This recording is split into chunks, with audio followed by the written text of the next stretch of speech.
Tecnología. Queremos agradecerle su asistencia a este caso interinstitucional.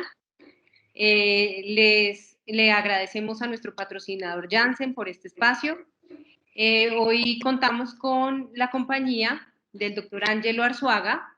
El doctor Ángelo es médico de la Fundación Universitaria San Martín de Barranquilla, es especialista en medicina interna de la Universidad Metropolitana de Barranquilla y es residente de primer año de reumatología en la Universidad Militar Nueva Granada. Nos acompaña también el doctor Juan Manuel Bello, quien es el docente del doctor Ángelo. Hoy nos van a presentar un caso muy interesante. Gracias nuevamente por asistir oportunamente. Esperamos que sea de su agrado y que la discusión al final sea muy productiva para todos. Como siempre, les recuerdo que permanezcan con sus micrófonos apagados durante el caso para no entorpecer la línea de la exposición del doctor Ángelo.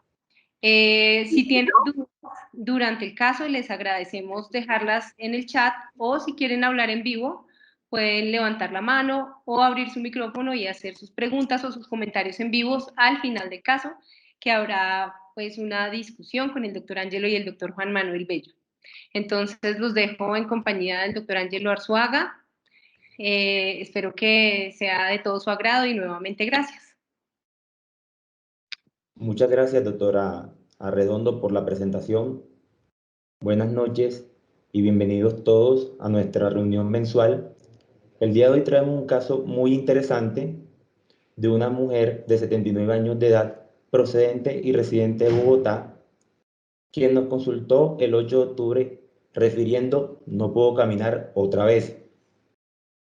Su cuadro clínico fue de 5 días de evolución, caracterizado por adormecimiento, dolor y debilidad en miembro inferior izquierdo de inicio proximal, que posterior progresa a la extremidad contralateral, asociado a incapacidad para la marcha, incontinencia urinaria y ausencia de deposiciones. A la revisión por sistema, nuestra paciente refería a alopecia y dolor poliarticular ocasional. Dentro de los antecedentes, nuestra paciente es hipertensa, había presentado estudio de síntomas secos en el 2014, donde reportaban ANA positivo 1 en 320, patrón granular fino. Estaba en tratamiento con antihipertensivos, se le había realizado una biopsia salival, de glándula salival, el 11 de marzo del 2014, que nos reportó el servicio de patología como una cialodenitis crónica grado 1. Negaba tóxicos, tenía 2 familiares diabéticos y había estado hospitalizada en nuestra institución desde el 12 de agosto hasta el 28 de agosto por un cuadro de mielitis longitudinal extensa de C6 a T2. Para entrar un poco en el contexto de nuestro caso clínico, vamos a hablar sobre la hospitalización previamente mencionada. En ella, a nuestra paciente se le realizaron estudios, dentro de los cuales tenemos una resonancia cervical que nos reporta captación del medio de contraste desde el nivel C6 hasta T2 de predominio posterior, así como una zona de transición en el segmento T5. También nos reportaron una resonancia cerebral y lumbosacra como normales. Se le realizaron estudios carenciales e infecciosos con una vitamina B12 en 2130, una serología para VIH negativa y una punción lumbar sin alteración con reporte de antiacopolina 4 negativa y bandas oligoclonales en líquido cefalorraquídeo negativas. Marcadores tumorales negativos, una TAC de tórax y abdomen que reportaba dilatación de la aurícula derecha y quiste simple hepático, electromiografía y frotis de sangre periférica normales y una citometría de líquido cefalorraquídeo que nos reportaba pleocitosis con predominio linfoide T CD4 positivo.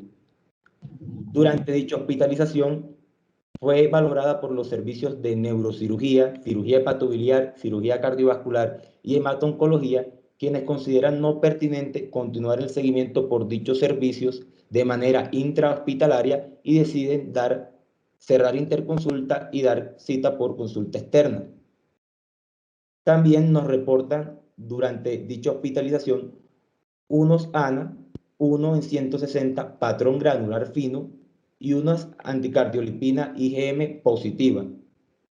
Resto de laboratorios de autoinmunidad negativos, por lo que el día 28 de agosto, dada la mejoría clínica de nuestra paciente, el servicio de neurología decide dar egreso médico, considerando posible causa de la etiología presentada por nuestra paciente de origen viral, considerando dar un control en 15 días.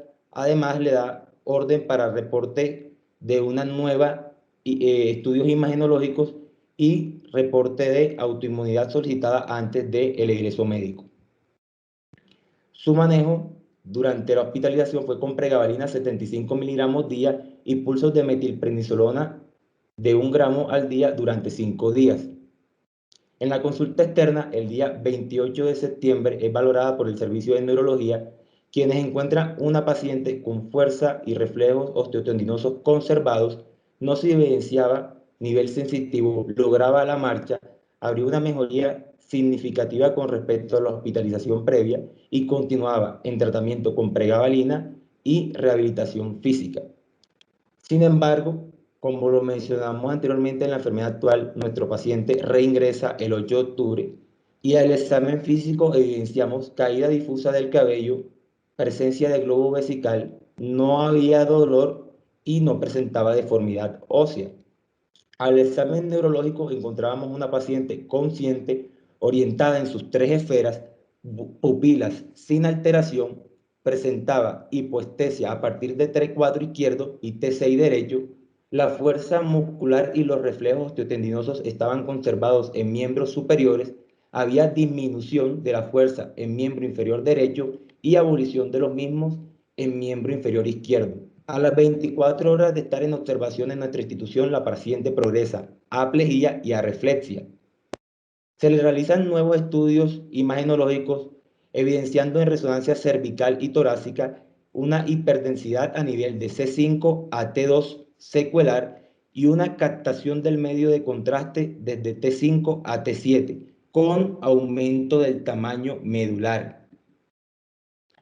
Se le realiza nueva resonancia cerebral y lumbosacra que vuelven a reportar como normal. Laboratorios donde nos reportan hemograma, perfil renal, tiempos de coagulación, ionograma, bilirrubinas y glicemia sin alteración, un VIH negativo y una PCR no reactiva. En ese momento el servicio de neurología dejó unos diagnósticos de mielitis longitudinal extensa aguda desde T5 a T7 en estudio y por supuesto deja el diagnóstico del antecedente de mielitis longitudinal extensa de C6 a T7 a T2.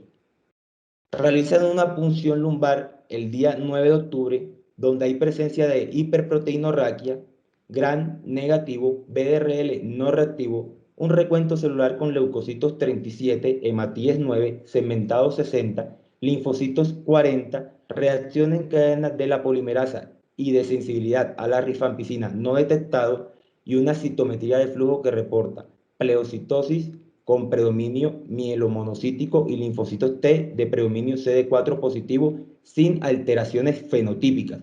Como comentario, refieren que el proceso es inflamatorio mixto con abundantes granulocitos, respuesta monocítica y linfocitos T ayudadoras. Un control de dicha punción lumbar que se realiza el día 13 de octubre encuentran descenso de las proteínas en líquido cefalorraquídeo. Además, la PCR para Mycobacterium tuberculosis es no detectada y baciloscopias negativas. El panel meningio realizado en 2 ocasiones fue negativo y el manejo por el servicio de neurología durante esta hospitalización vuelven a realizarle pulsos de metilprednisolona que iniciaron el día 10 de octubre y finalizan el día 14 de octubre del 2020. Para ese momento, el servicio de neurología refiere estar en el contexto de un paciente de una mielitis transversa longitudinal extensa con progresión a segmentos torácicos desde T5 a T7 con un control de punción lumbar que reporta mejoría de la proteinorraquia y ausencia de pleocitosis, solicitan laboratorios de autoinmunidad y piden la valoración por nuestro servicio. El día 14 de octubre del 2020, nuestro servicio por primera vez ve al paciente en el contexto de una mielitis descendente de posible etiología viral, la cual fue altamente descartada, así como también se descartaron procesos neoplásicos. Consideramos que estamos ante una probabilidad de etiología inmunomediada dado por los ANA positivos, la alopecia y el dolor poliarticular. Revisamos la historia clínica del 2014, donde reportaban ANAs positivos, recordemos que eran 1 en 320, asociados a síntomas secos, pero se refería que la paciente presentaba estos síntomas bajo situaciones de estrés. También no se consideró en su momento un síndrome de Sjögren, dado que presentaba la biopsia, que era negativa, y unos ENAs negativos. Sin embargo, nuestro servicio no descarta que el cuadro clínico sea de origen autoinmune, por lo que decidimos esperar nuevos reportes de laboratorios de autoinmunidad para definir en conductas adicionales. Adicional, solicitamos electroforesis de proteína, cuantificación de cadenas livianas e inmunofijación, y decidimos iniciar prednisolona a dosis de 1 miligramo por kilogramo de peso día. Para el 17 de octubre realizamos una junta médica con el servicio de neurología, donde se encontraba pendiente los laboratorios de autoinmunidad, y decidimos iniciar plasmaféresis. Dado que el paciente el día 19 de octubre tenía una respuesta parcial a los glucocorticoides y a la plasmaféresis, decidimos iniciar ciclofosfamida a dosis de 500 miligramos cada 15 días. Nos llega un reporte parcial de laboratorio de autoinmunidad con unos ANA positivos, 1 en 80, patrón granular fino, con el resto de los laboratorios negativos. El tratamiento para el día 20 de octubre, nuestro paciente había recibido los pulsos de metilprednisolona, había recibido prednisolona 60 miligramos día, se le había dado una dosis de ciclofosfamida el día 20 de octubre y había recibido las 5 sesiones de plasmaféresis, iniciadas el día 17 de octubre y culminadas el día 29 de octubre. Para el día 4 de noviembre se le realiza un control imagenológico con resonancia cervical simple que nos era compatible con edema, y una resonancia torácica simple donde no se evidenciaba progresión significativa de la lesión. Hasta aquí, ¿qué tenemos? Un paciente con un hemograma, un perfil renal, tiempos de coagulación y perfil hepático sin alteración, estudios imagenológicos compatibles con edema. Se habían descartado infecciones y procesos neoplásicos. Teníamos unos ANA positivos, 1 en 80, patrón granular fino, y una anticardiolipina IgM previamente positiva.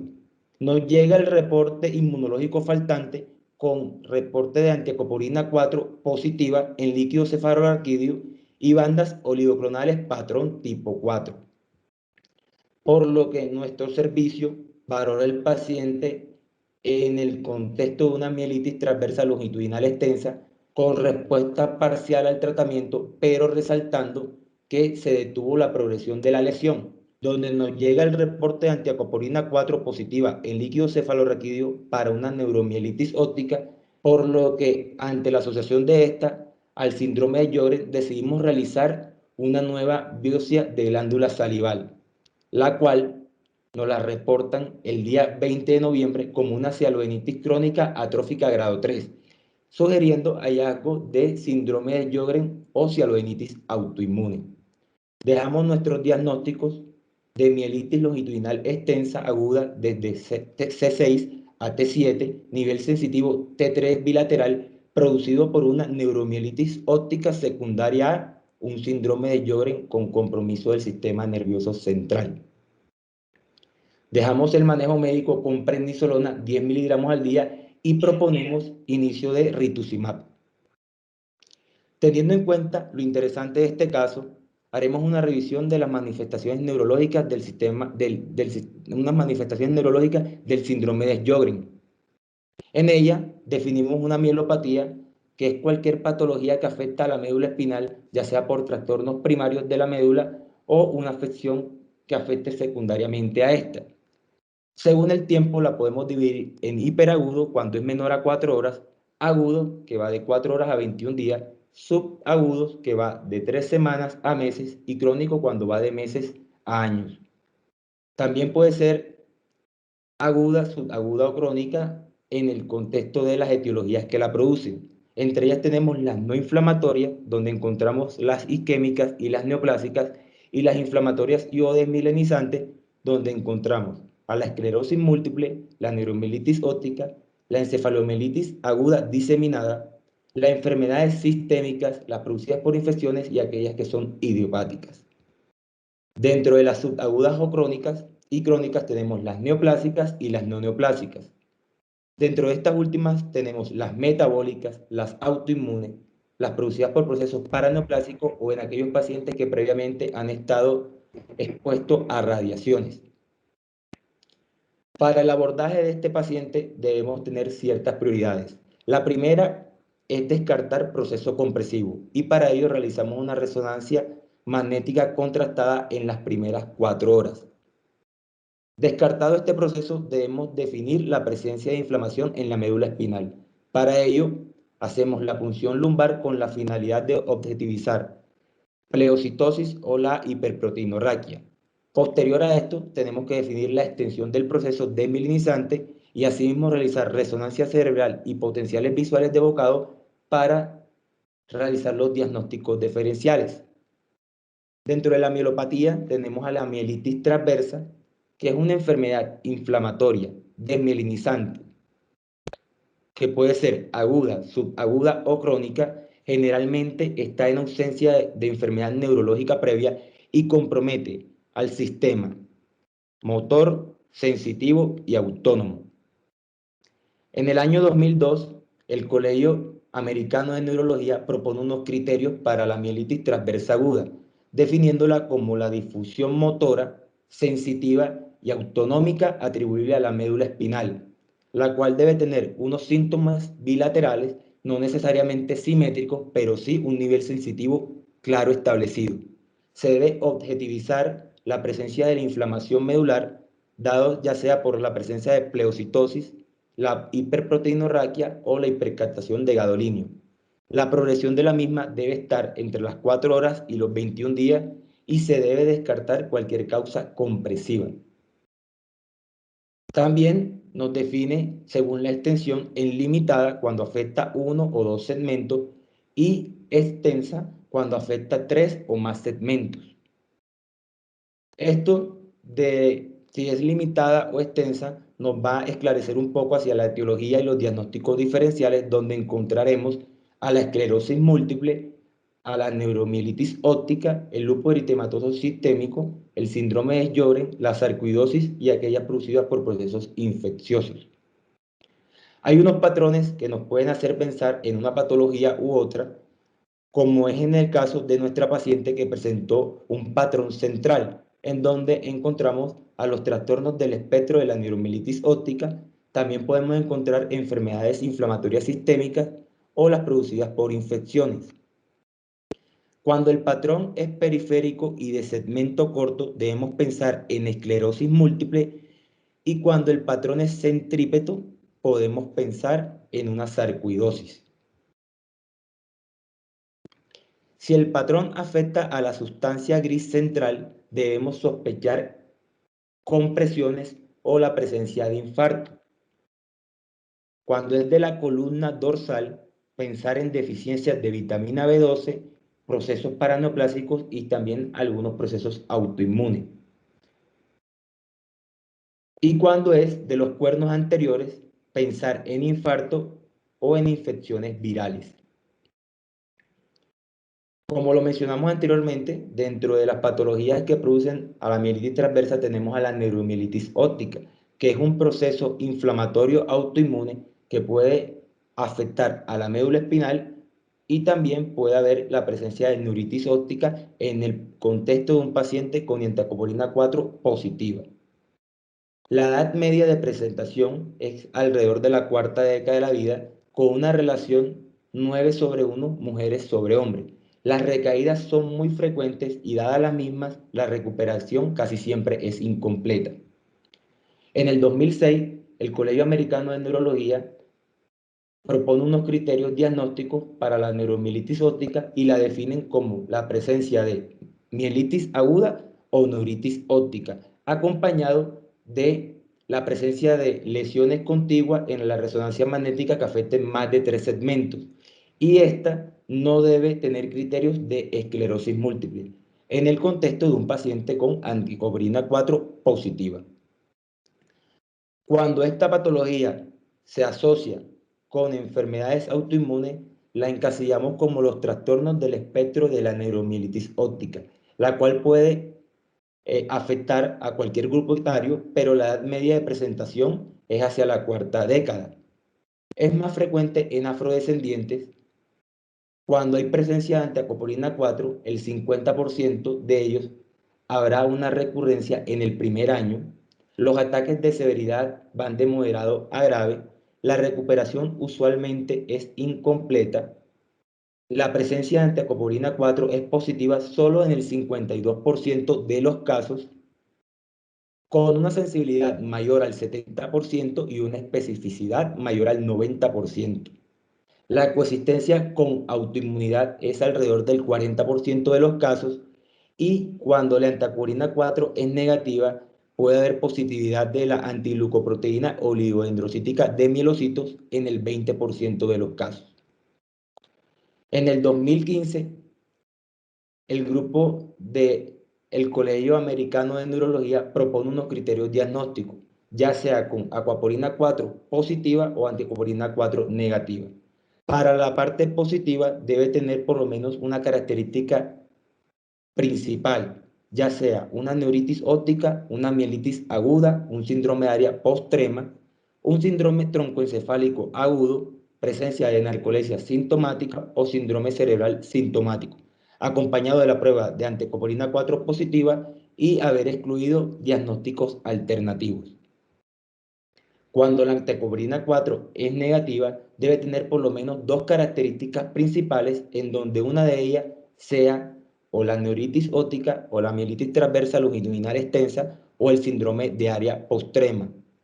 Y estas dos características deben haberse estado en diseminación en el espacio y haberse descartado diagnósticos alternativos. Como posible causante de los trastornos del espectro de la neuromielitis óptica tenemos al síndrome de Sjögren, que tiene una prevalencia global de 0.6 a 3.3%.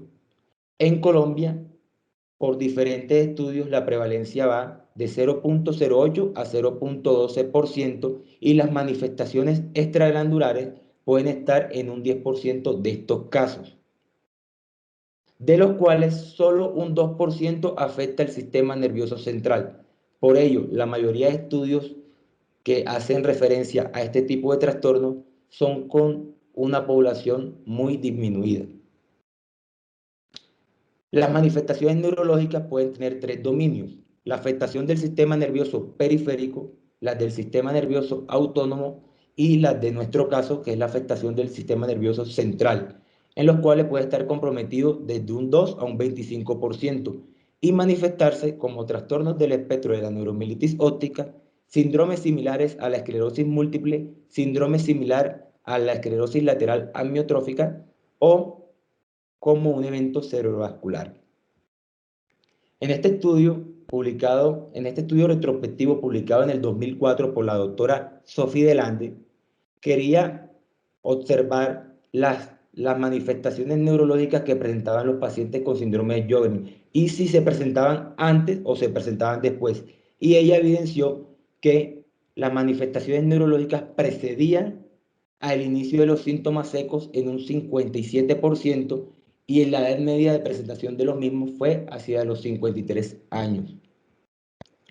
Con respecto al tratamiento, tenemos que la primera línea está en los glucocorticoides, que si bien es cierto, no hay ensayos aleatorizados del mismo respecto a la patología previamente mencionada, se extrapola los buenos resultados que se han visto en cuanto al tratamiento de la esclerosis múltiple y de las enfermedades del sistema nervioso central. Por consiguiente, ellos hacen parte de la primera línea de nuestra terapia médica. En la segunda línea tenemos a la ciclofosfamida y como terapia de rescate tenemos a la plasmaféresis y al rituximab. Este estudio publicado en el 2016 es un estudio prospectivo realizado por el doctor Yang Su del Servicio de Reumatología del Hospital de Pekín, donde realiza una comparación de la eficacia y tolerabilidad de la aciatropina, el micofenolato y la ciclofosfamida en los pacientes con trastornos del espectro de la neuromielitis óptica. En ellos evidencian que la tasa de recaída anual disminuye con una P estadísticamente significativa para los tres grupos. Y además evidencian que la tasa de recaídas disminuyó a cero en la línea del tiempo con los tres tratamientos. Con respecto a la plasmaféresis, un metaanálisis publicado en el año 2020, donde nos recogen 41 estudios con 1.383 pacientes, nos demuestra en todos que nuestros pacientes responden de manera muy significativa a la terapia, por lo que es útil la utilización de este y nos ayuda en el beneficio de nuestro paciente. Con respecto al rituximab, en el 2011 el doctor Gurdes realizó un estudio retrospectivo observacional donde ingresaron 23 pacientes y posterior al inicio del rituximab la tasa de recaída disminuyó de 1.87 al año a 0 recaídas al año. Como resultado, refiere que el rituximab se asocia con una reducción significativa de las recaídas y la discapacidad en los pacientes con neuromielitis óptica, evidenciándolo en esta tabla posterior al inicio del manejo de rituximab, donde se evidencia que no hay recaídas en nuestros pacientes.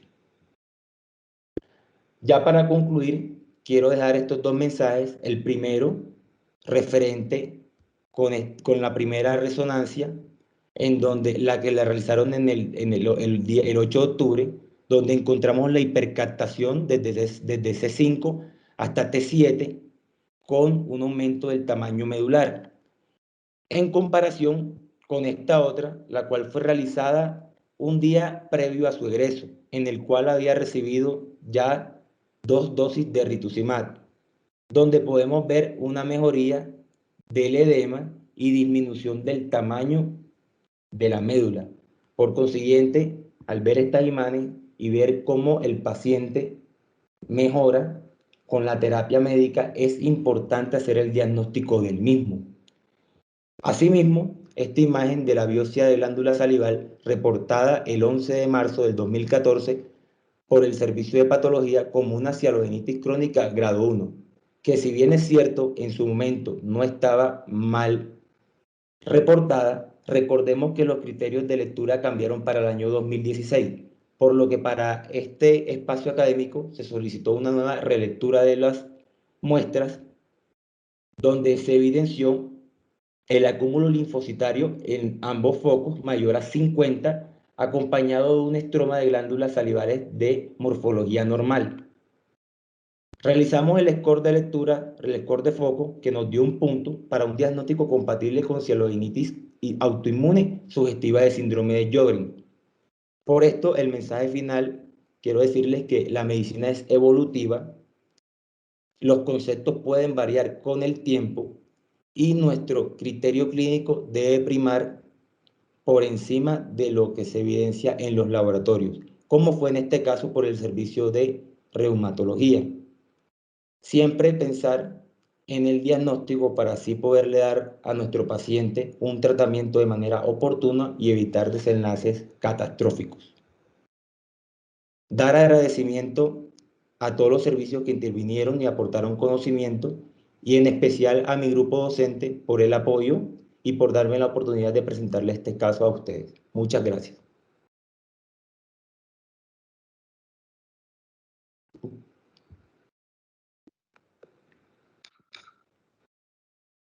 Muchas gracias, Antonio. Muy interesante el caso y sé que va a haber una discusión muy interesante porque de verdad que hay unos puntos ahí que se prestan para muchas preguntas. Bueno, la primera persona que levantó la mano fue el doctor Alejandro Junca. Entonces le vamos a dar la palabra. Doctor Junca, por favor, adelante.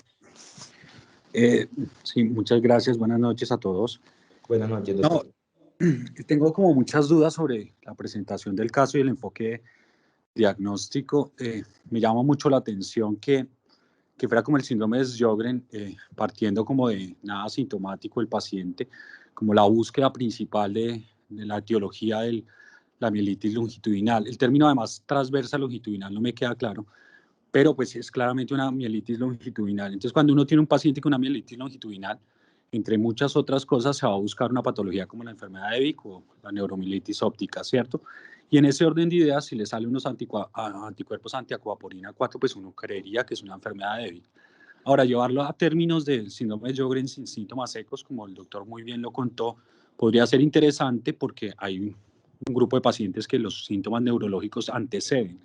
Pero nos comentas de unos ANAS positivos en unos títulos limítrofes que pueden ser interpretación de la persona del laboratorio, que además de eso, sabemos que en la enfermedad de Vick, en la neuromielitis óptica, estos pacientes pueden tener RO y ANAS positivos hasta un 45%, sin embargo, no mencionaste qué porcentaje de pacientes con síndrome de Sjögren tienen anticuerpos anti-NMO o anti-acuaporina 4 positivos.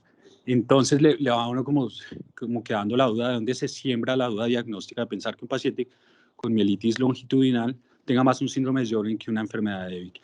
Y de ahí sigue como que hicieron una biopsia inicial, bueno, se volvió a reinterpretar y entonces esta parece que en la escala de Chisholm-Mason, cuando la mencionaste la primera vez, es clase 3, pero sabemos que las biopsias clase 3 en este tipo de clasificaciones son falsas positivas hasta un 25% y más con una enfermedad autoinmune de base del paciente como una enfermedad de Vick. Entonces, de cualquier forma, me parece que el enfoque diagnóstico es equivocado. Esto no es un síndrome de Sjögren con manifestaciones, lo veo así yo, lo entiendo así yo, y creo que si la biopsia tiene como esa interpretación vaga, pues habría que seguir el paciente y eventualmente precisar esto.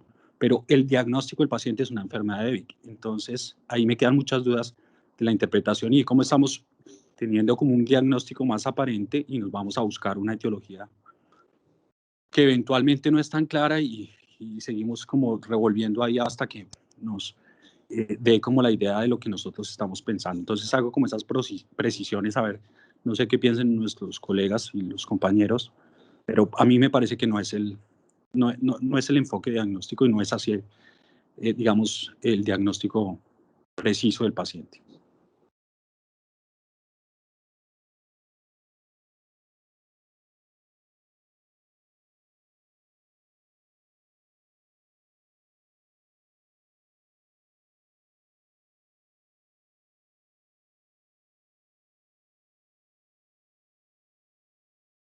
No sé qué considera el doctor de pronto. Doctor, recordando el caso clínico, en el 2014 nuestra paciente había presentado unos ANA positivos, 1 en 320. Si bien es cierto la lectura en ese momento era negativa, se volvió a hacer la relectura de la misma y nos daba, bueno, una clase 3 de Chilhons y Manson. Aparte sí tenía síntomas secos en el 2014. Yo creería que, pues, con todo el respeto, el paciente de mucho antes sí tenía más bien un síndrome de Sjögren y lo que presentó posteriormente fue una neuromielitis óptica. Pero no, respeto la opinión y... No, pero doctor, yo le estaba contando que los pacientes que tienen neuromielitis óptica, tanto el espectro como la enfermedad de Vick, Sí, tienen señor. ANAS y RO positivos en un 48%, 45%. Sí, Es decir, señor. que tengan ANAS positivos, así sea uno de 320, y tengan RO positivo, no quiere decir que tienen Sjögren. No, Y señor, pero... pensar lo contrario es intentar como acomodar al síndrome de Sjögren una manifestación que es una enfermedad aparte. Puede pensarlo como una sobreposición, pero esto es una enfermedad de Vick asociada de pronto a un síndrome de Sjögren, con una rebiopsia, con unos ANAS nuevamente, con un RO negativo. O sea, por ningún lado le veo el síndrome de Sjögren. Eventualmente usted comenta que tiene síntomas secos y una biopsia que eventualmente se puede interpretar, aunque como le digo, hay falsos positivos de esas mismas biopsias, sobre todo cuando no es contundente la interpretación de la biopsia, ¿no? Entonces, lo que estoy invitando como que pensemos es que si usted tiene una enfermedad que tiene un nombre, que tiene un apellido, que tiene unos NMO positivos, además lo que le pregunto, doctor, ¿cuál es la prevalencia de los NMO en síndrome de Sjögren, de los anticuerpos? Como para pensar que el paciente tiene unos NMO por Sjögren y no una enfermedad de Vick asociada a un síndrome de Sjögren, ¿cierto? Entonces es como, es decir, si usted tiene un lupus y tiene un Sjögren, pues tiene una sobreposición, pero no le puede poner Los síntomas del lupus son por Sjögren para simplemente acomodarlo a la revisión. Entonces esa es la duda. Es claramente una enfermedad de Vick y así debe interpretarse. Si tiene alguna clínica adicional o datos de síndrome de Sjögren, pues es una manifestación en una sobreposición, pero tiene NMO positivos, una mielitis longitudinal. Eso es una enfermedad de Vick y se puede asociar o no. Lo más frecuente es que no se asocia a un síndrome de Sjögren, pero si en este caso a usted le parece que se asocia, está bien, pero no es una causa secundaria de una enfermedad de Sjögren, a mi manera de ver. Listo, doctor. Tiene la palabra la doctora Adriana Vanegas. Sí, hola, buenas noches, ¿cómo están todos? Al doctor, muchas gracias por la presentación. Alejo, yo no estoy tan segura ni soy capaz de decir tan categóricamente como lo estás diciendo, de que pensemos en que es una o es otra. Claramente sí, o sea, el de Vick tiene sus anticuerpos, puede estar asociado o no al de Sjögren, pero en la misma literatura han planteado demasiado la discusión de qué fue primero el huevo, la gallina, si esto hace parte del mismo espectro de la neuromielitis óptica, que parte de cierto punto de que tenga sus anticuerpos, tenga la enfermedad, pero hay una zona gris en donde tal vez, como tú lo planteas, sea más una superposición con el síndrome de Sjögren. Y realmente, por ejemplo, nosotros en el hospital, pues cuando nos llama a veces neurología por estos pacientes, aunque no tengan síntomas secos, sí tratamos de buscar descartarle síndrome de Sjögren como una enfermedad que puede estar asociada, como tú mismo lo dices. Entonces, sí, yo creo que la invitación que hace el doctor al final de pensar pues como un poquito más allá de los criterios, como siempre lo decimos, y que seamos más bien como abiertos a pensar en la coexistencia entre ambos y que finalmente pues el tratamiento probablemente va a ser similar. Y una de las cosas que me parecen más importantes y que resalto del caso es que de todas maneras no podemos pensar que con una biopsia necesariamente negativa pues ya todos vamos a estar basados en esa biopsia para el diagnóstico y que hay manifestaciones extraglandulares que pueden ser tan graves mientras la tratan de clasificar. Yo creo que en la literatura todavía hay una zona gris ahí y esta discusión que Alejo está planteando creo que es una discusión permanente en la literatura. Quería resaltar un segundo aspecto para terminar y es que el doctor presenta pues como obviamente los pulsos de metilprednisolona como la primera línea de tratamiento y como parte de alguno de los momentos es la plasmaféresis. Existe un estudio donde demostraron que el empezar tempranamente la plasmaféresis en conjunto con los glucocorticoides, al menos en los primeros 5 días de la presentación de la mielitis longitudinalmente extensa, tenía un mejor desenlace en términos pues, de respuesta de esos pacientes motora y sensitiva con respecto a los que solamente iniciaban glucocorticoides. Y realmente, pues en estos centros donde yo trabajo, que trabajamos en conjunto con neurología estos casos, tratamos siempre de que llega un paciente con neuromielitis óptica o con una enfermedad del espectro de la neuromielitis óptica, llámese o no de Vick en ese momento, porque los anticuerpos obviamente van a llegar más tarde y pues la urgencia es tratarlo, empezar en forma conjunta el tratamiento con los pulsos de metilprednisolona junto con las sesiones de plasmaféresis. Muchas gracias, doctor, por el caso y yo creo que la discusión sigue abierta y lo que Alejo plantea es lo que siempre se discute en estos casos tan interesantes. Gracias, doctor.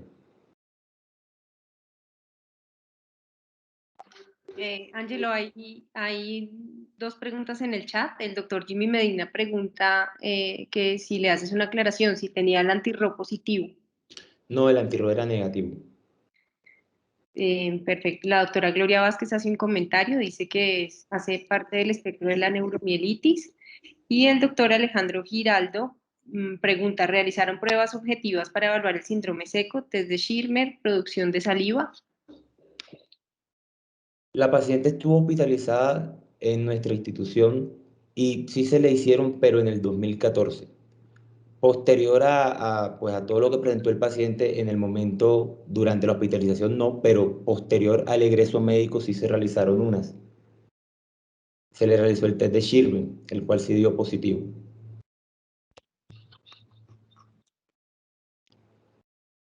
El doctor Alejandro Escobar tenía la mano levantada.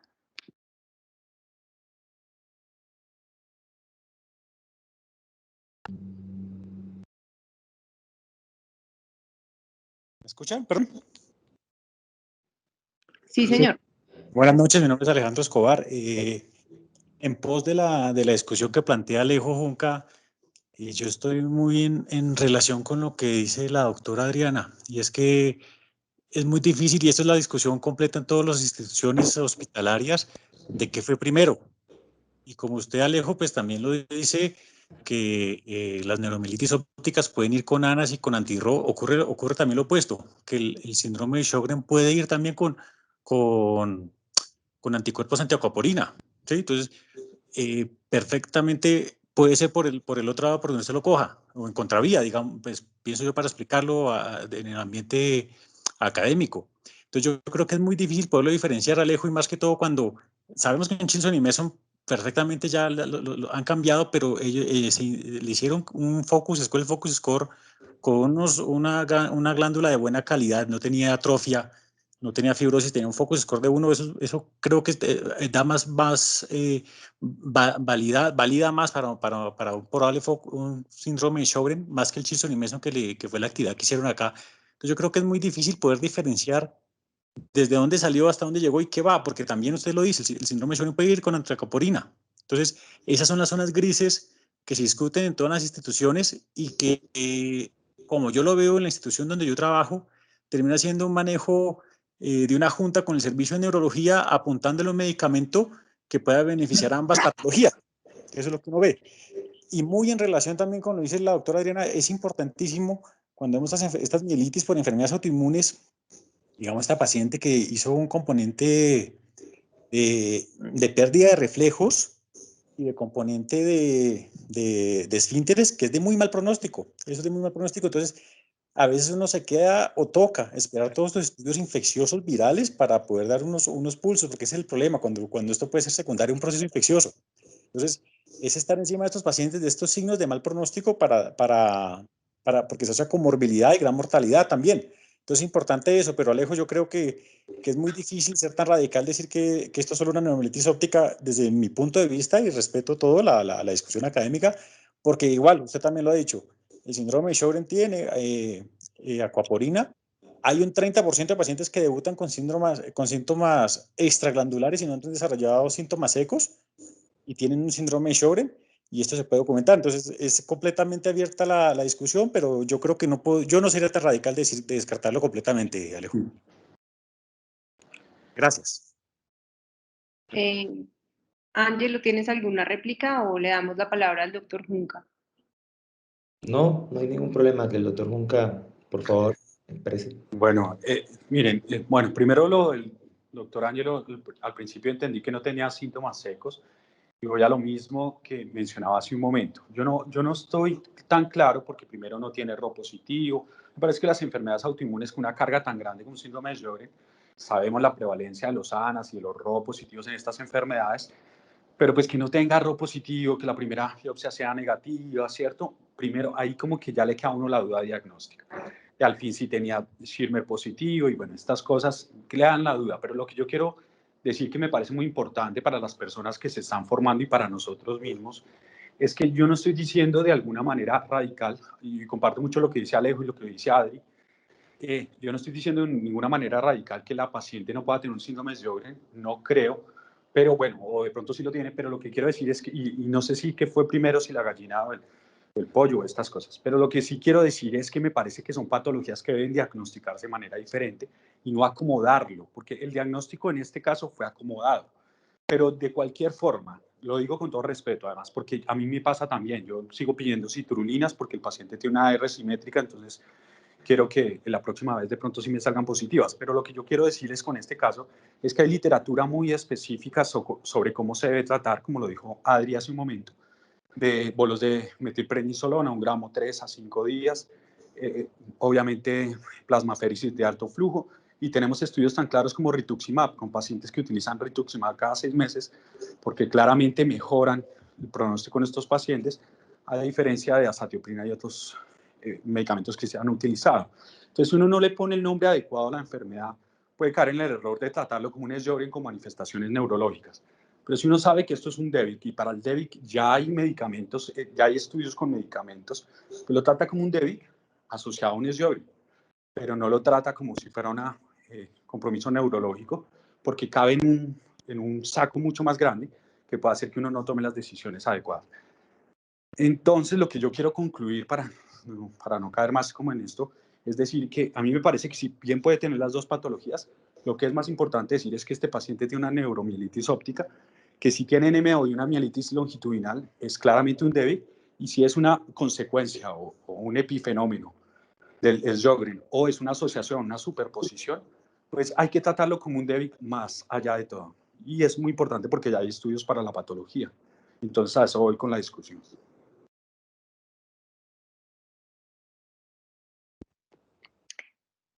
Gracias, Alejo. Ángelo, ¿tienes algún comentario? De acuerdo con el doctor en cierta parte, vuelvo y le digo, pero, y sí, tiene razón, es como caer en el juego de cuál fue primero, pero es que tenemos unos ANA positivos, uno en 320, teníamos síntomas secos en el 2014, y si nos vamos ya, bueno, tenemos la relectura de la patología que nos daba un reporte para un síndrome de Sjögren. Yo consideraría que sí tenía un paciente un síndrome de Sjögren y que posterior realizó una neuromielitis óptica, ¿sí? Entonces, pues si nos vamos de manera retrospectiva Perdón, ahí le refuto ahí mismo, doctor, porque sí, estoy siendo muy claro en lo que estoy diciéndole. Lo que quiero decirle es que uno puede tener un paciente que tiene un lupus y el paciente después le hace una artritis. A eso voy. Yo no creo que el enfoque del síndrome de Sjögren haya sido adecuado. Pero bueno, valiéndonos de que sí se hizo adecuadamente el enfoque, ahora le estoy diciendo, lo que el paciente desarrolló fue una enfermedad de DEBIC, no para mí no es un epifenómeno del síndrome de Sjögren. Es una superposición. Entonces no estamos discutiendo si fue primero, qué fue primero, sino si tiene dos enfermedades distintas, que para mi parecer es lo más importante para el paciente. Si lo enfocamos como dos enfermedades distintas, le hacemos un tratamiento para enfermedad de DEBIC y no para una manifestación neurológica que tiene un espectro de conductas diferentes. Entonces lo que invito a que, digamos de alguna forma, los residentes que están y las personas que están, piensen es que si usted tiene una enfermedad de DEBIC porque tiene anti-NMO y mielitis longitudinal, lo trate como una enfermedad de DEBIC porque se va con plasmaféresis de alto flujo, se va con bolos de metilprednisolona y probablemente con rituximab.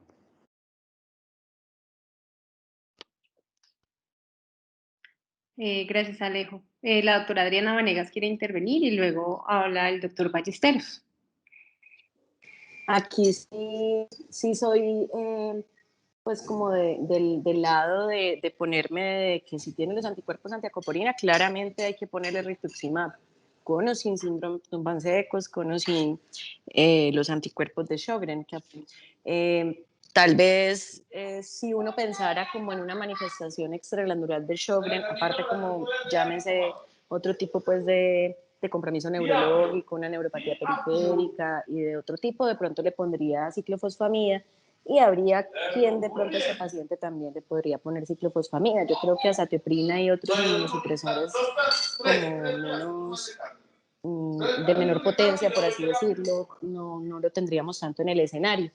Pero estos trastornos del espectro de la neuromielitis óptica se nos complican cada vez más a medida que vamos identificando otros autoanticuerpos relacionados. Entonces, por ejemplo, yo no sé si de pronto no me di cuenta en la presentación si este paciente tuvo medición de anticuerpos antifosfolípidos. Pues si lo hiciste y lo dijiste, no me di cuenta, perdón, de pronto. Porque el antifosfolípido pues también se puede presentar de esta manera y muchas veces también preceder las manifestaciones trombóticas, y está la discusión de si es o no SAF seronegativo con mielitis, etcétera. Y otro tipo pues de confusión más aún es el advenimiento de los anticuerpos anti-MOG, es la glicoproteína del oligodendrocito, que lo piden muchas veces los neurólogos, no muchas veces, lo piden siempre los neurólogos cuando los antiapoporinas son negativos. Entonces cada vez más ese espectro de la neuromielitis óptica se nos hace más grande. Y lo otro es que los autoanticuerpos, específicamente estos como la antiapoporina y los antimog, por lo menos aquí en Medellín, nos llegan tardísimo en el momento. O sea, yo ya tuve que tomar la decisión de ponerle obviamente corticoides, de hacer la plasmaféresis, y probablemente ya le he empezado el inmunosupresor, y por esa plausibilidad de que sea un DEVIC, pues creo que el medicamento de elección ahí sí sería el rituximab. Así todavía no me hayan llegado los anticuerpos. Entonces ahí sí coincido con lo que Alejo dice. Angelo, hay un comentario en el chat del doctor Jimmy que dice, en autoinmunidad sistémica múltiples versiones pueden ser verdaderas.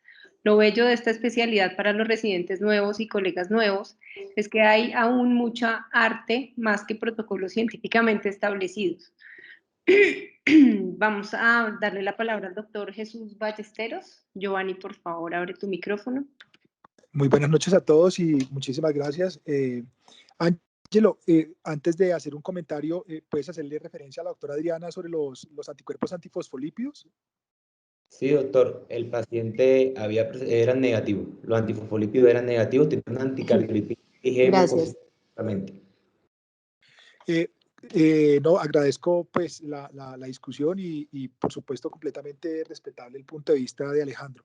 Hay cosas que de pronto no, yo me conecté un par de minutos tarde y no sé si alguien los alcanzó a decir, y es que no todos los exámenes se hicieron dentro del hospital militar. Hay una coyuntura, un momento donde muchos exámenes son tomados por fuera por diferentes razones administrativas, y adicionalmente el paciente estuvo manejado la mayor parte del tiempo por el servicio de neurología. Dicho esto, pues obviamente el paciente sí tenía los síntomas secos, porque tal vez en la primera intervención de Alejandro quedaba la sensación, o Alejandro decía, tal vez digamos que tenía los síntomas o tal vez los tenía, no, el paciente sí tenía los síntomas secos. Y la biopsia fue negativa, pero pues con los criterios de ese momento, o sea, a juzgar todo en retrospectiva y con los criterios de ese momento, pues pero uno de los ejercicios académicos que nosotros, y a lo que hacía referencia también el doctor Escobar, que quisimos hacer, es leer nuevamente esa biopsia, y tuvimos la fortuna que las placas estaban guardadas. Yo estoy completamente de acuerdo con lo que dice la doctora Adriana. A veces diferenciar esto es muy difícil y uno no busca acomodarse a un diagnóstico de ninguna manera. Lo único que buscamos y tratamos es de lograr los mejores resultados para el paciente, y muy seguramente en un consenso con otro servicio y viendo la historia de manera retrospectiva es cuando consideramos que esto es lo que está sucediendo. Yo no creo que en medicina hayan epifenómenos. Al menos en reumatología se han tratado de refinar los diagnósticos de muchas maneras para que esto que pensábamos como un epifenómeno no suceda. Solo por poner un ejemplo, tal vez hace 20 años pensábamos que el compromiso pulmonar intersticial terminaba siendo un epifenómeno del metotrexate, y eso lo hemos venido desvirtuando. Antes creíamos que las citrullinas no podían ser positivas años antes del diagnóstico de la artritis, y ahora sabemos que las citrullinas pueden ser positivas hasta 2 años. Y así innumerables casos podría nombrar. Y con respecto, y yo estoy de acuerdo con lo que dice el doctor Jimmy Medina, con esto en muchas ocasiones pues tiene que haber más arte que protocolos establecidos, más aún cuando en algunos protocolos establecidos, y yo he hecho este ejercicio muchas veces con los residentes, y llega el paciente con lupus activo, entonces pongámosle un bolemetilprednisolona porque eso dicen las guías, y tú vas a revisar la referencia de las guías, y esto es recomendación de expertos, como pasa con muchas cosas en reumatologías, que quisiéramos que tuviera la evidencia contundente o tuviera las cosas al detalle, pero no lo vamos a lograr, o por el número de pacientes, o porque los estudios no son sólidos, o porque ya hay cosas que en el mundo, como los bolos de metilprednisolona por una actividad lúpica, pues es transmisión oral, y pues así se quedó. Y nunca nos hemos tomado la molestia de comparar si es mejor colocar bolos de metilprednisolona, si eso es inferior o no es inferior a colocar prednisolona oral, y solamente es por citar un ejemplo. Pero lo seguimos haciendo, y pues eso en su momento no lo criticamos o no lo hacemos con la dureza que queríamos hacerlo. Dicho esto, yo agradezco la discusión, respeto todos los puntos de vista, y pues bueno, una de las razones de traer el caso era esto, tener la discusión. Sabíamos que iba a ser un caso, por llamarlo de alguna manera, que como caliente, y que iba a generar pues este tipo de ánimos, y la intención era justamente esto, porque a veces cuando una cosa es la teoría y otra cosa es la práctica, Otra cosa es cuando uno va a ver, pues va a ver los criterios de clasificación y mira los laboratorios y mira los anticuerpos. Y otra cosa es cuando usted ve que hay un servicio que ha estado indagando fuertemente con respecto a la patología de su paciente y tal vez cuando le encuentra solución, nos llama a nosotros y nosotros no nos acomodamos, sino tratamos de buscar otro tipo de alternativas diferentes a los que ellos habían pensado. Les agradezco a todos. Yo no sé si tal vez el doctor Bello o el doctor Londoño tengan algún otro comentario o si de pronto dentro del grupo de reumatólogos haya otra pregunta o discusión. Y Ángelo, de mi parte, pues te felicito. Me gustó mucho la presentación del caso y pues uno de los objetivos que era generar esta controversia se lograron. Muchas gracias, muy amable. Muchas gracias a usted, profe. Gracias, Giovanni, por tu intervención.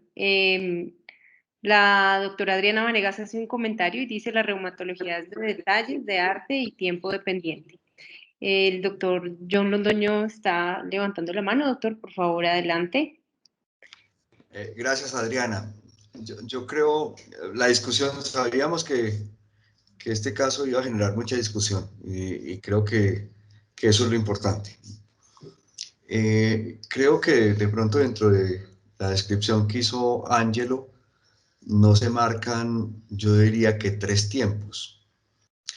Y es importante recalcar que este paciente llega con los primeros síntomas neurológicos alrededor del mes de agosto y está hospitalizado casi un mes por el servicio de neurología y reumatología no lo conoce.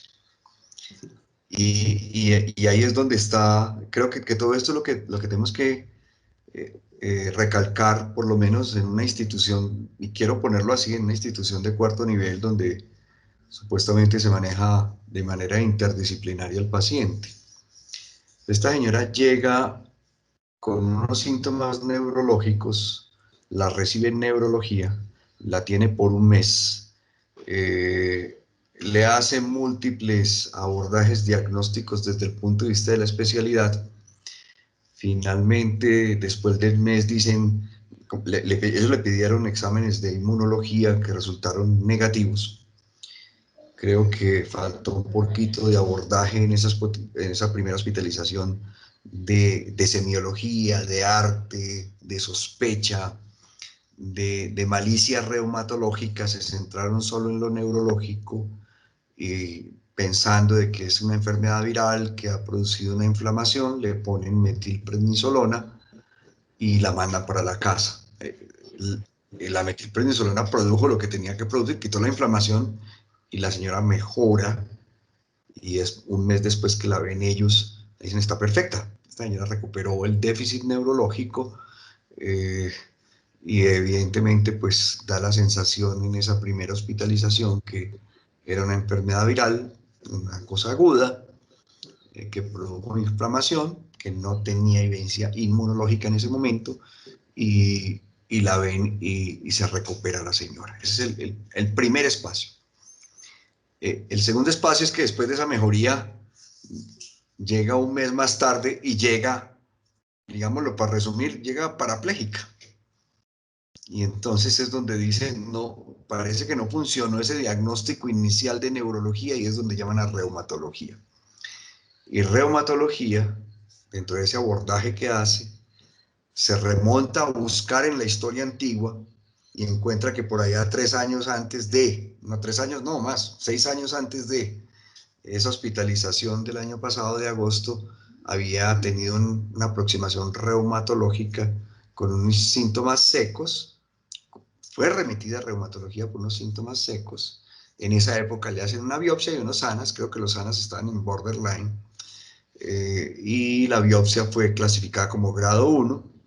Entonces, no se le prestó ninguna importancia a eso reumatológico de hace 6 años, se le dio salida y eso quedó por ahí aislado. Eso vuelve a aparecer en el contexto de la segunda hospitalización, 2 meses después de que la señora había salido de esa hospitalización neurológica con una excelente respuesta a los bolos de metilprednisolona, que les duró un mes y después recayeron. Entonces, reumatología junta el antecedente, rescata esos síntomas de hace 6 años y dice, esto es una enfermedad que tiene un fondo inmunológico, y ahí lo quiero decir. Es decir, puede sonar simplista, pero yo voy a decir, esto tiene un fondo inmunológico y hay que ponerle tratamiento para fondo inmunológico. ¿Y qué es? Póngale glucocorticoides, utilicemos la plasmaféresis y después le ponemos el apellido. Y entonces digamos que el apellido resulta en la segunda hospitalización cuando ya miramos esos síntomas secos de hace 6 años, con una aproximación de neurología inicial en la primera hospitalización con unos antiacuiporina que eran negativos, y en esta segunda hospitalización ya salen positivos. Pero entonces lo que quiero reflejarles es lo cambiante del fenómeno autoinmune. Y si bien nosotros podemos centrar esta discusión en lo que dicen, si primero el huevo, después la gallina o al revés, el fondo es inmunológico. Y el fondo es tan inmunológico que a esta paciente le pusieron metilprednisona y mejoró tanto que desafortunadamente no hubo la presencia de un reumatólogo o una idea de un neurólogo de, además de la metilprednisolona, ponerle un inmunomodulador. Cualquiera que hubiera sido, creo que hubiera cambiado la historia de la recurrencia que tuvo un mes después, que tiene a la señora francamente comprometida. Creo que Ángelo tiene la oportunidad de verla hace poco y medio mueve los pies, pero desafortunadamente tiene una lesión neurológica severa. Entonces, creo que aquí hay varias cosas, y es decir, la importancia del reumatólogo en el sentido de el especialista integrador de la inmunidad, que debería haber tenido la aproximación en la primera hospitalización, y como decían los antiguos, no digo antiguos, ¿no? Los un poquito más, nuestros antepasados, es decir, no importa poner el apellido, si es una enfermedad de Vick o es un Sjögren que se le suma, en el fondo es autoinmunidad, y los neurólogos, perdón que les eche la culpa a ellos, no están aquí para defenderse, pero en esa primera hospitalización deberían haber, si le pusieron metilprednisolona, póngale inmunomodulador. Entonces creo que lo más importante es, al final, cuando la vemos nosotros, termina con bolos de metil, termina con plasmaféresis, termina con rituximab, pero desafortunadamente toda esa aproximación terapéutica no repercute en una mejoría significativa del paciente.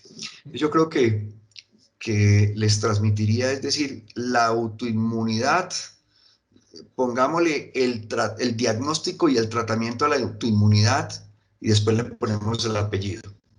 El apellido, yo creería que sí, en cierto sentido, el enfoque inicial debe ser una enfermedad de Vick, pero posteriormente, por eso le agregamos el rituximab en el tratamiento, pero en esa misma evolución nos damos cuenta de que había, por allá alguien va y busca la historia, que era lo que debería hacer, lo que uno le dice, vaya y busque la historia, vaya ya, y alguien aparece con esa historia del Sjögren, o aparente Sjögren de hace 6 años. Creo que esto es lo que genera la discusión. Alejandro lo ha puesto en su consideración. Nosotros, no ha sido fácil esto dentro del hospital y dentro del servicio. Nos lamentamos mucho que haya tenido una sola aproximación neurológica y desafortunadamente el reumatólogo haya llegado tarde. Pero creo que de entrada tenemos que aprender de esto, y es decir, si tiene autoinmunidad, independientemente del apellido, trátelo como autoinmunidad y después póngale el apellido. Aquí no se siguió eso, se le puso inicialmente una metilprednisolona porque se creía que era algo viral que había inflamado la médula, pero no se le puso la inmunomodulación porque no tuvimos la aproximación.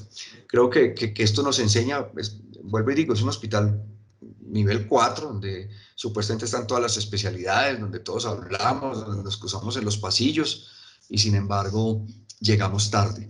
Creo que nos hace falta, en el buen sentido, reclamar el protagonismo. Algo pasa aquí que hace que no lleguemos a tiempo para decir, si le está poniendo metilprednisolona, pues sea consecuencia y póngale algo más.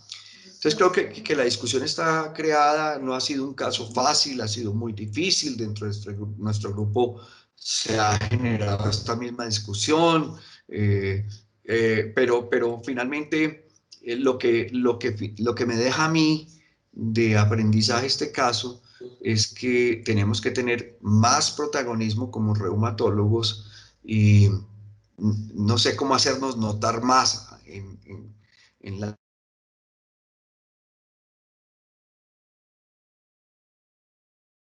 instituciones, y si neurología tú y no en forma tardía. Esto demuestra que en nuestra especialidad tenemos que seguir reclamando protagonismo, mucho más protagonismo, porque creo que si hubiéramos llegado en esa primera hospitalización, independientemente si lo hubiéramos considerado ahí como dedico, como es Sjögren, en esa primera hospitalización, en una lesión extensa de la médula que le descartan lo infeccioso y le descartan metabólico y le descartan tumoral, pues casi que por zona lógica quedaba el inmunológico. Y si le ponemos metilprednisolona y mejora significativamente, pues creo que lo que faltó ahí fue ponerle un inmunomodulador que nos hubiera permitido mantener esa respuesta y no la recaída. Me perdonan si lo pongo en esos términos tan simplista, porque académicamente la discusión puede ser muy extensa, y yo le agradezco a Alejandro Junca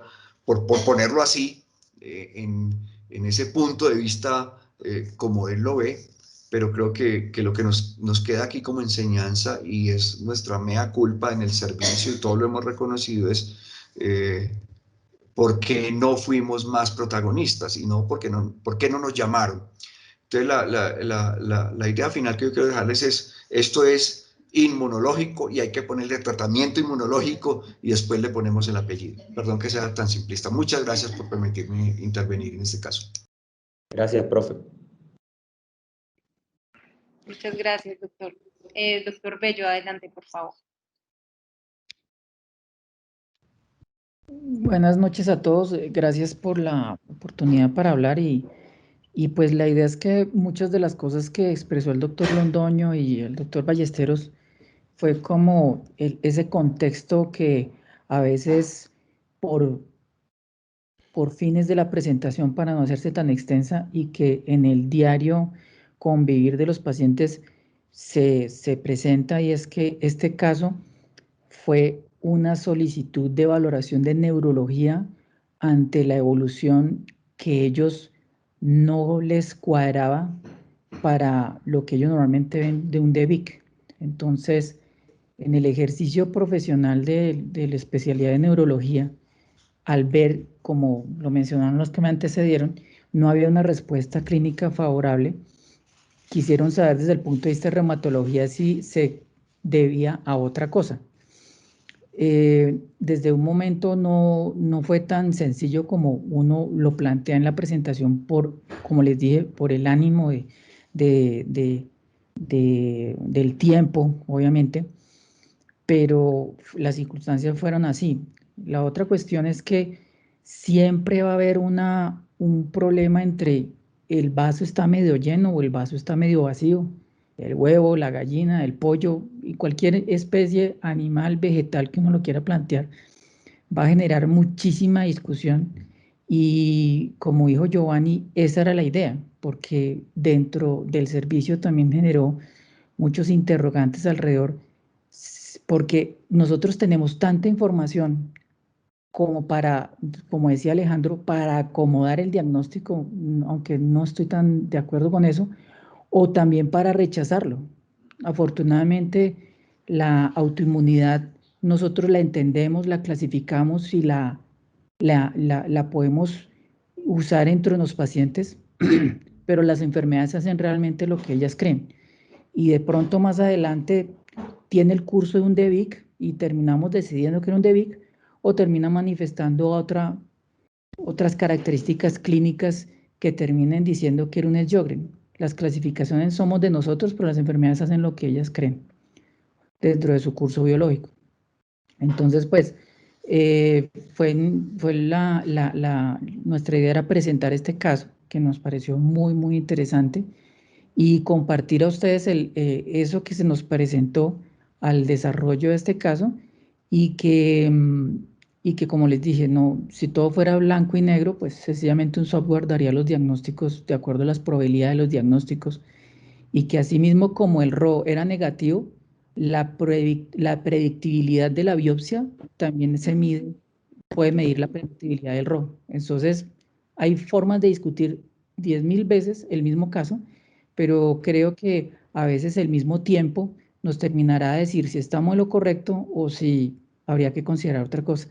Y pues agradezco a toda la presentación, a la asistencia, los comentarios, la generosidad de sus tiempos para poder aportar a esta discusión, que me parece que Ángelo logró eso, que generara un ambiente crítico sobre lo que vemos el día a día de reumatología, hoy en este caso con los del Hospital Militar. Y bueno, muchísimas gracias a todos. Muchas gracias, profe.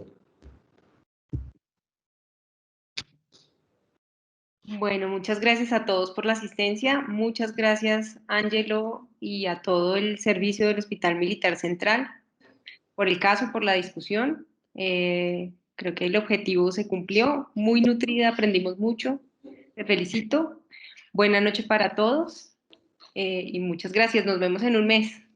Gracias, doctora. Muchas gracias, A todos. doctor Ángelo, muchas gracias. Feliz noche. Gracias. Gracias a todos.